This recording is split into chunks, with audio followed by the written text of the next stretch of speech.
Alors, je suis aujourd'hui avec Monsieur Gilles Fréchette, un ami de longue date. Et puis, aujourd'hui, Gilles Fréchette possède la Petite Cabane à sucre incorporée.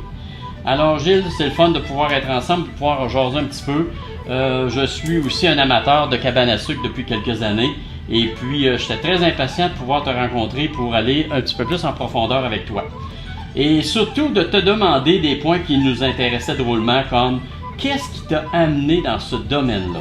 C'est la passion qui m'a amené ici. C'est la passion de l'érable qui m'a amené ici.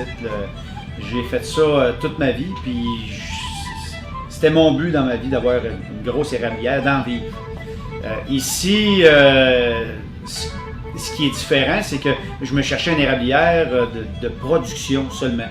Mais ici, elle était déjà en opération. C'est production et transformation. Fait que de fil en aiguille, ben, j'ai abouti ici, j'ai arrivé ici, puis j'opère la Petite Cabane à sucre.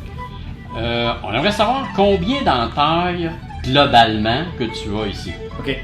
J'ai 2 sites de production. J'ai 43 000 entailles ici, puis j'ai une autre érablière à Âme-Sud de 47 000 entailles. Fait que les deux ensemble, ça me fait 90 000 entailles, grosso modo.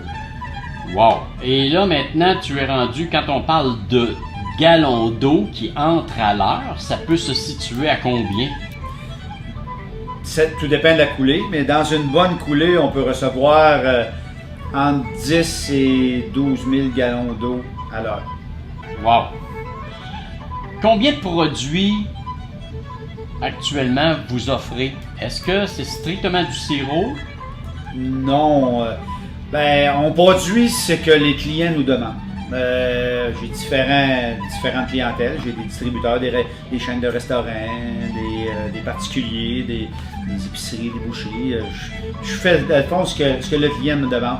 Ça va du cup, de la portion de sirop d'érable 20 ml pour différents restaurants, à du 4 litres, dans le sirop, tous les formats, de l'embouteillage, différents formats.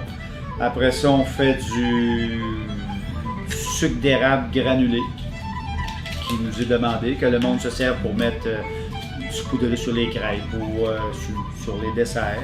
On fait de la pépite d'érable aussi, qui est plus grossier, qui va bien sur la crème glacée, qui va bien dans des salades, dans différents produits.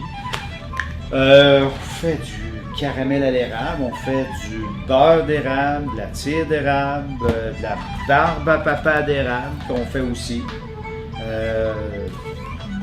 Une gamme assez variée. Je fais du mélange à l'érable pour les crèmeries aussi. Puis là, maintenant, vous sortez combien de gallons de sirop à l'heure approximativement avec les deux sites? C'est ça, à la production, les deux sites, on parle d'un 110-120 gallons de sirop à l'heure, les deux ensemble. Wow! Combien d'années ça fait combien d'années que tu trempes dans le sirop, en fait? Ben, moi, mes parents avaient une érablière, avaient une ferme. Fait que de mes souvenirs les plus loin que j'ai, la cabane à sucre en fait partie. Le printemps, c'était à la cabane à sucre. De ce temps-là, c'était aux chaudières. On courait les érables avec des chevaux. C'était beaucoup plus familial, mais c'était d'ouvrage beaucoup. Là. Mais pour dire à temps plein, à partir de 15 ans, je travaillais chez des acériculteurs. Je travaillais sur la ferme chez nous. J'ai eu un autre érablière avant ça à 35 ans. Beaucoup plus petite qu'ici, j'avais rien que 6 000 entailles, mais c'était plus un passe-temps. J'ai trempé là-dedans. Pour moi, ma mère me donnait un bain dans le sirop d'érable. Et qu'est-ce qui te fait triper le plus dans ce domaine-là? C'est une passion parce qu'il faut. Tu travailles avec. C'est quelque chose de vivant. Le sirop d'érable, tu travailles dans la nature.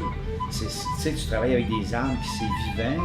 Faut que tu fasses attention à ce que tu fais pour avoir une pérennité, pour garder la santé de ton érablière, la vivacité. C'est pas juste le temps des sucres, c'est du travail à l'année. L'été, on bûche, on fait de l'aménagement, on fait de la tubulure, tu travailles à l'extérieur, tu travailles dans la nature, mais comme je te dis, c'est quelque chose de vivant aussi. Merci beaucoup. Merci Gilles. C'était très agréable de pouvoir visiter cette cabane qui est assez exceptionnelle. Et puis, on est très content d'avoir eu l'occasion de venir te visiter. Merci beaucoup. Merci. Bye bye.